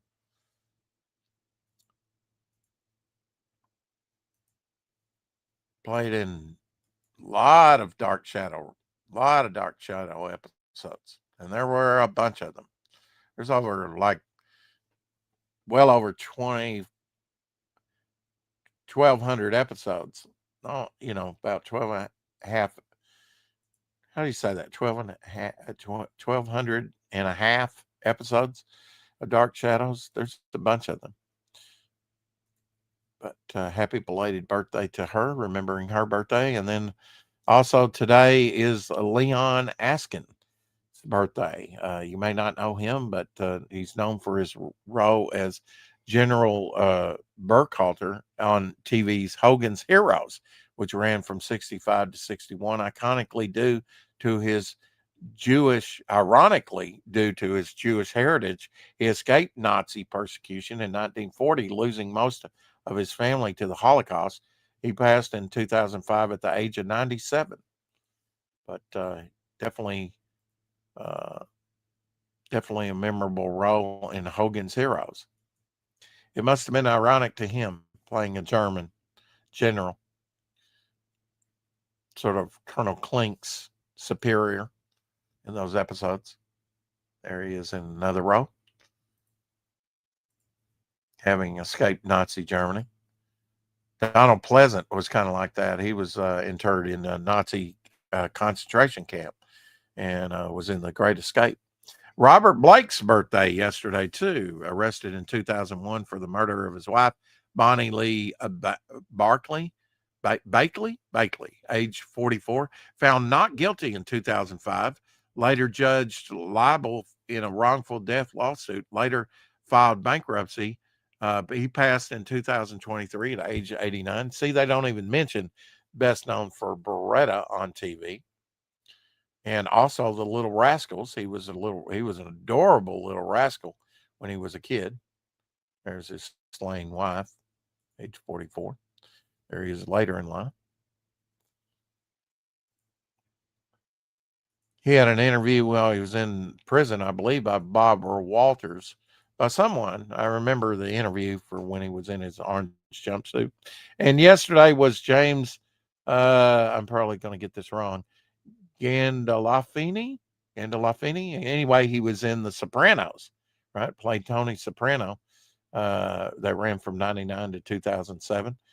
Passed in 2013 at age 51 of a heart attack, I believe. It was his birthday. Birthday today.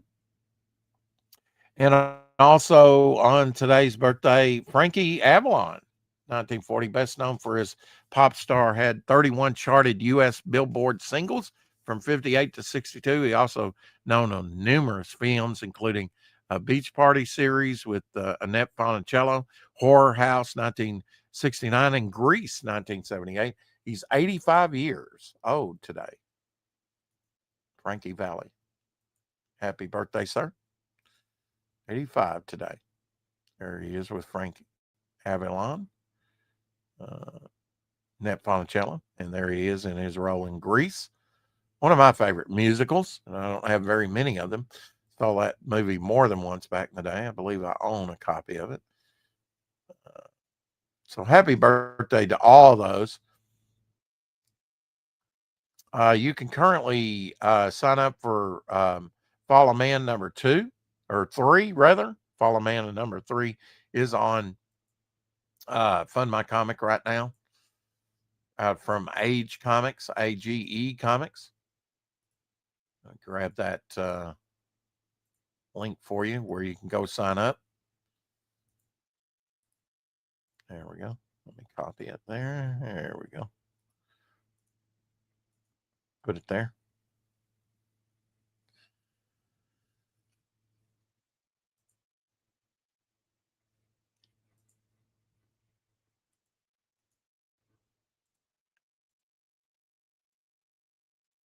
Follow Man 3 here. Here's some artwork from Follow Man 3. Sign up over there at Age Comics. Follow Man looks very, very interesting to me. Over there on Fund My Comics. That would be one I would definitely back if it weren't for just lack of funds, you know. The work year is winding down for me for sure. Apparently they're going to have a She-Hulk. You know, they had Planet Hulk. And here is, and they actually came out on DVD. I own the DVD of it. This Alex Ross piece here from Planet Hulk. Actually, they're going to have a Planet She-Hulk apparently coming out, from what I understand. So that's kind of interesting. Fiendish 3 live on Indiegogo ends in let's see, I guess that's about 4 days now. Only 4 days left on Fiendish. Ethan Van Sciver says, I don't know, found this drawing. I said epic to it. So cool. Where Ben Grimm eats, apparently, Johnny Storm. I don't think he would still be flamed on, though, at that point, but cool piece nonetheless. I don't think Ben Grimm would actually swallow and eat him. Might be a little bit hard to do.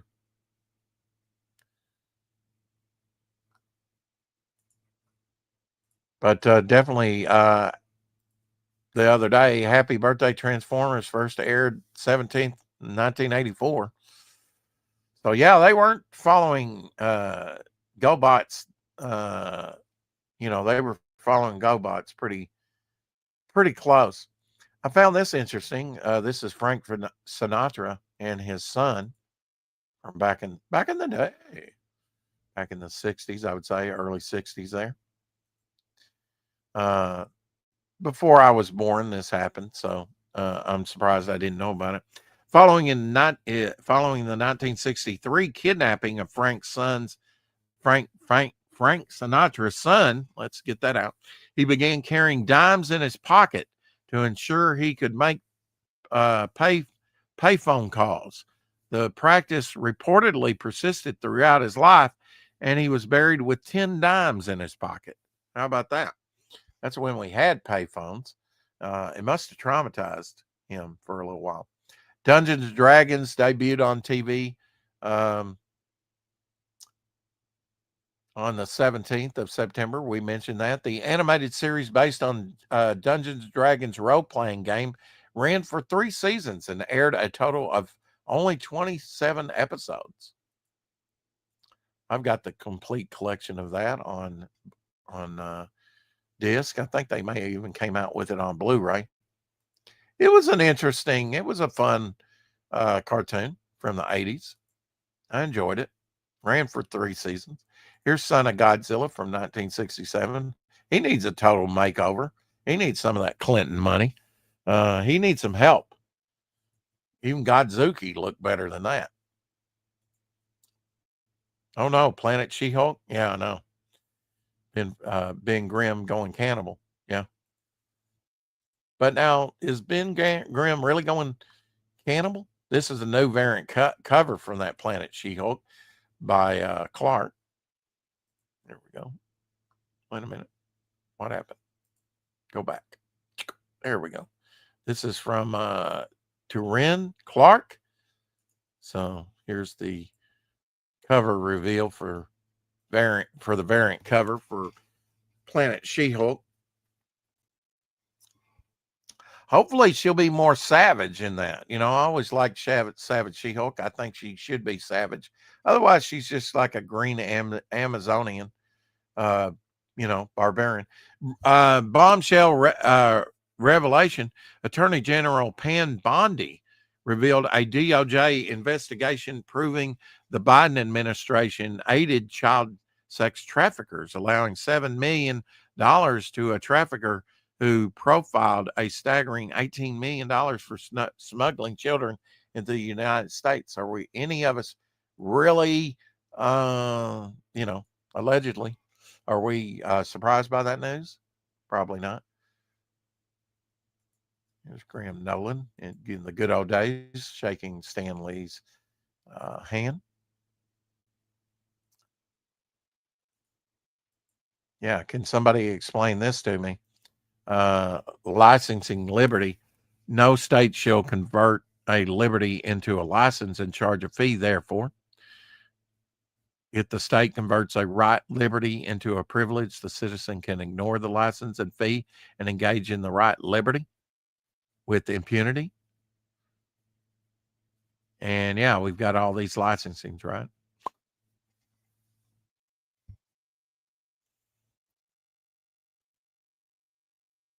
So you make up your own mind on that, how that come about. Through bad legislation, I would say. As I said, Get Smart premiered today. Mel Brooks and Buck Henry wrote it. Spy spoof sitcom Get Smart. Don Adams and Barbara Fielding and Edwin Platt. Edwin Platt was in Gunsmoke. Several episodes of Gunsmoke. Debuts on NBC. And he was in Dell Comic Books. Had his own Dell Comics there. Little mini camera in his hand. Known for the shoe phone. Grew up. The pilot, an interesting thing, the pilot was shot in black and white.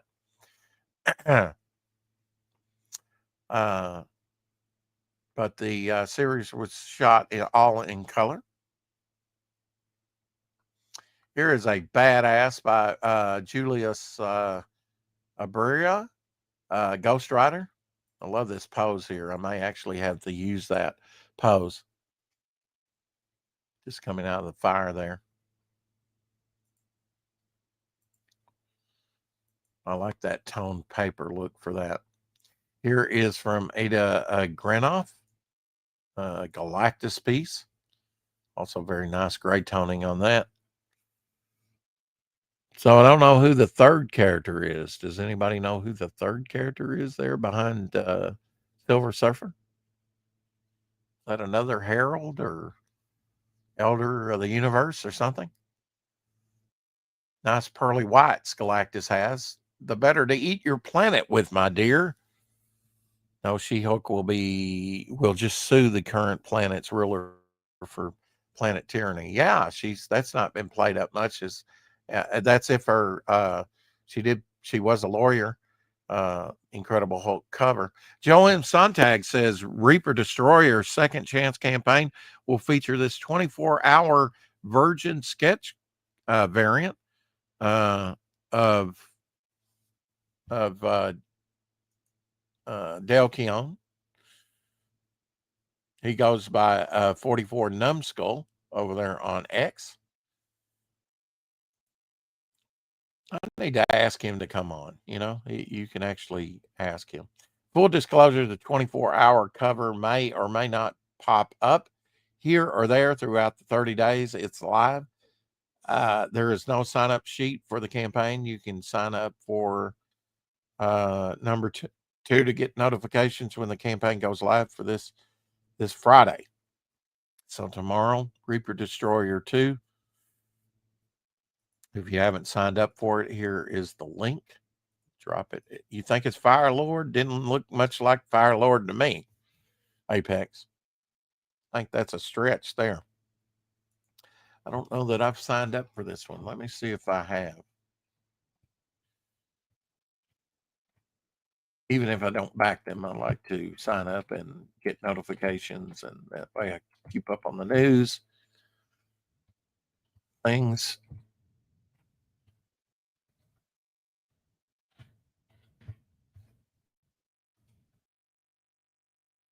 Like I've already signed up, so you can go over there and sign up for Reaper Destroyer 2, which launches. Let me show you that variant that I was talking about. There we go. Just the pencils to that. Why not use a Dale Keown twice? Absolutely.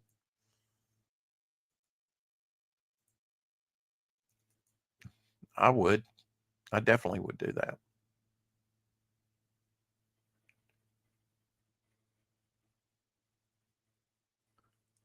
Shadowpunk Inferno launching October 10th. I'll give you the sign up for that again for Shadowpunks. He lives about 45 minutes away from me. In fact, I sprayed over his way just a few days ago in Paragould, Arkansas. Probably shouldn't have said that. Uh-oh. Yeah, nobody knows. Anyway, here is the link to Shadowpunks. Sign up. The man, the myth, the legend, the coolest cat in the Outer Rim, Hal Boba Fett.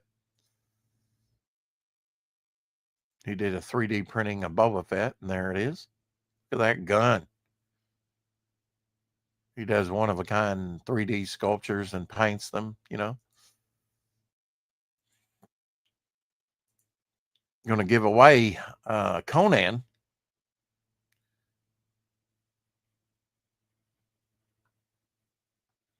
This is an interesting item. These were sold during Prohibition era as flavor blocks to make juice. The box came with dried grapes. Well, isn't dried grapes raisins? With fermentation instructions on how not to make wine. Yeah, you can make any fruit like that. So there you go. Basically, California grape bricks. That's interesting. Just a box of raisins, and from that you can ferment those raisins and during Prohibition and make your own wine, your own alcoholic beverage.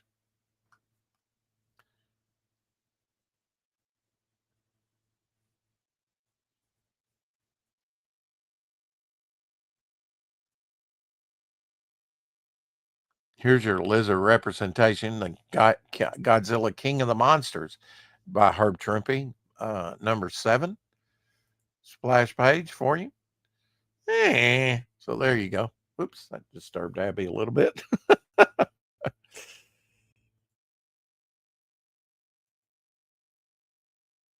can probably get all these in a trade paperback. I'd probably need to get trade paperback.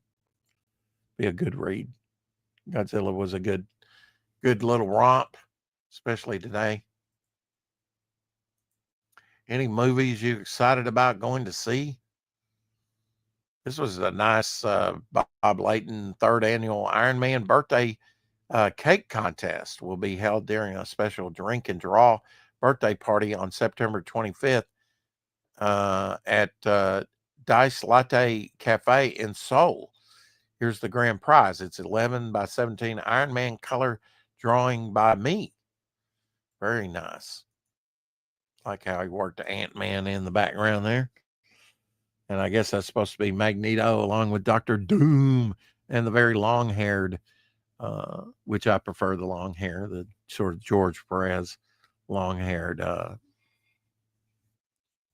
Black Widow.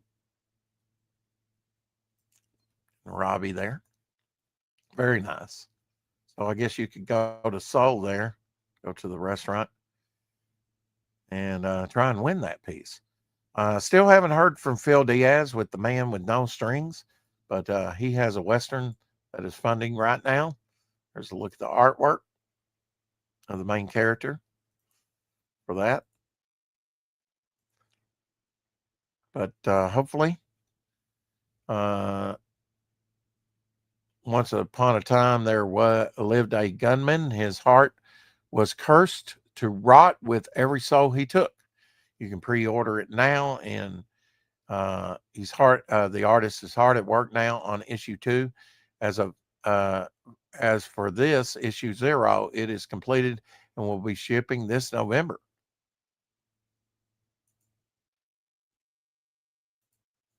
Let me get that link for you.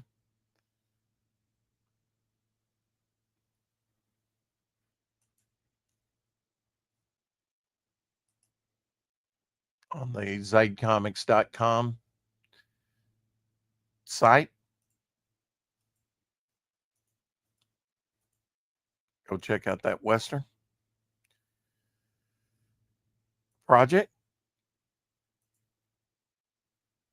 And hopefully, I'll start talking to Phil a little bit more, trying to get him on, see what we can work out. Here is Justice Machine Annual number 1 by Michael Godin. Always like that because nice wraparound cover with the Elementals. I think they made their first appearance in this book, didn't they? It was like the Elementals. Kind of a Fantastic Four inspired team.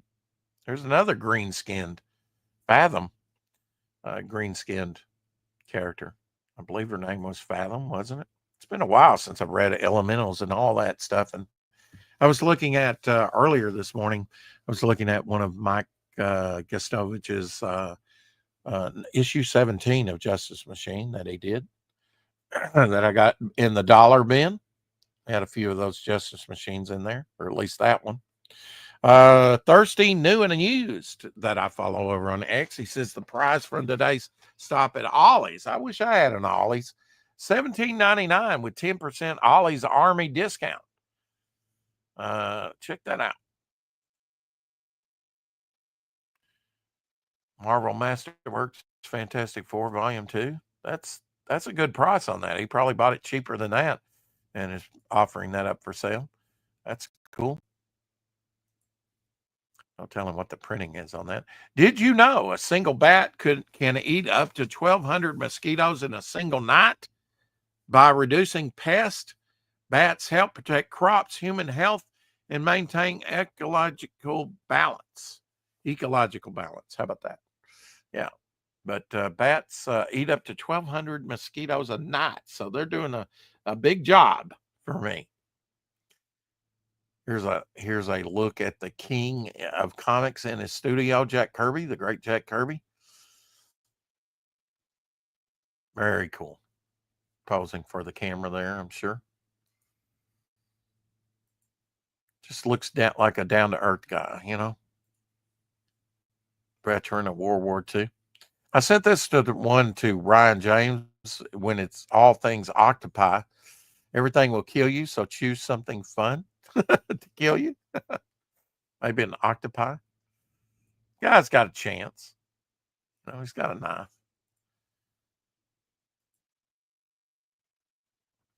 Here's a look at the 1980s Marvel calendar for Doctor Strange.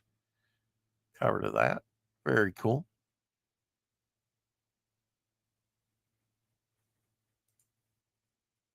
Very colorful, too. I'm going to have to do a calendar.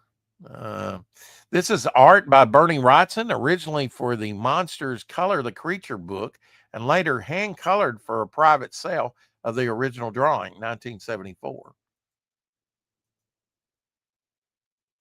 Nice Bernie Wrightson piece. So originally done and then later colored by the artist to for a private sale of the piece.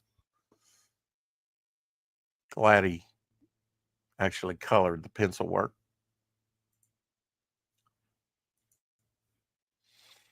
Really adds to it. Captain October dropping an interesting magazine here. If magazine, Worlds of If, science fiction.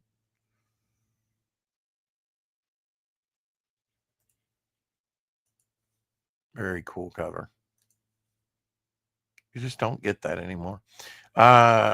September 17th, I don't know if you know it, but anniversary 1955, Speedy Gonzales made his official debut. Andale, andale, rija. Speedy Gonzales. 1955. 70 years old. How do I know that? Well, Gunsmoke came out in 1955. So, there you go. I know stuff. See, Gunsmoke, knowing when Gunsmoke happened and knowing that they hit 70 years old anniversary just the other day helps. MASH first came out in 1953, the TV show MASH in 1972, 53 years ago on CBS. Hadn't seen that long ago. Animated series Transformers 41 years ago in 1984. And the series Mission Impossible premiered 59 years ago in 1966 on CBS. That's a great show. Barbara Bach just having her birthday, who was in that. Here's your werewolf shot for today before we get out of here from the House of Frankenstein. Lon Chaney Jr. playing the Wolfman once again. And House of Frankenstein, that came out in 1944. And All Japan's Monsters. There you go.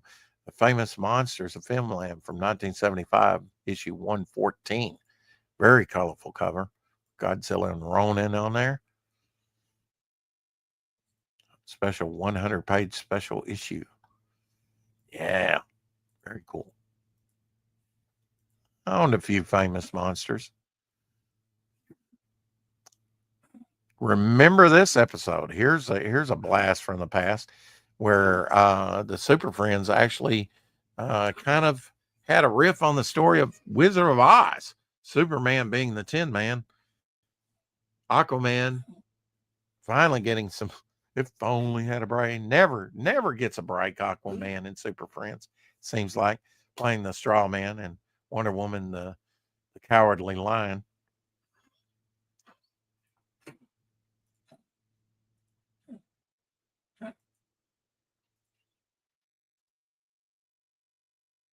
Kind of freaky. Here's your Jack Kirby retro cover for today. Forever People, the Omega Effect. Yeah, I've not seen that particular one. I had some reprint material in it, 48 pages, only 25 cents. I think it had reprint material when they did those 48 pages.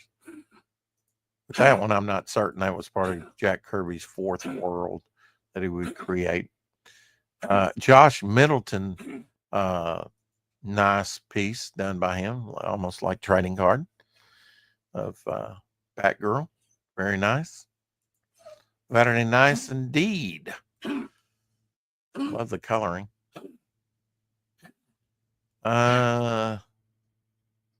Here's some background by Tartakovsky's Samurai Jack, 2001 to 2004. Some of the sort of what you might call background sales for the series. Very cool. That really has an old school sort of Warner Brothers feel to it, that particular one. See him doing some sponge work on that. some backgrounds for the Samurai Jack series. I watched a little bit of Samurai Jack, not a lot. Loved Cartoon Network, especially when it first came out, because they would play Johnny Quest, Frankenstein, And if I didn't mention Hogan's Heroes, it premiered 60 years ago on September 17th, 1965 on CBS. So Hogan's Heroes hitting 60 years old. Here's a Frank Miller Spider-Man. You didn't get to see him do Spider-Man very often. Kind of a nice rendition, though. Well, I'm going to clock into work in about 40 minutes, so I guess I'm going to go SpongeBob painting. Yeah, it looks like a sponge, and finish drawing my latest character. Inking, rather. Got it drawn. Always creating new characters. I really enjoy that. When I get home, I might actually, depending on how I feel, I might do a stream. But I do have to work on my garage. I've got some water that came down through there and kind of got a few things wet. And I did not want to pull out my mattress, leave my mattress outside to dry. If it is indeed, it's probably at least damp. And that's like $1,800, $1,900 mattress, which needs to be up on my bed, by the way. Anyway, keep collecting. We'll see you tomorrow. Maybe we'll do a late night stream. Maybe we won't. I don't know. We'll see. I've been working hard outside. Thankfully, the humidity's low and it's been a dry heat, but it'd be hot after a while after you put some work into it. So you really got to watch yourself. Anyway, keep collecting. We'll see you tomorrow on the 4 o'clock shadow, hopefully, or sooner.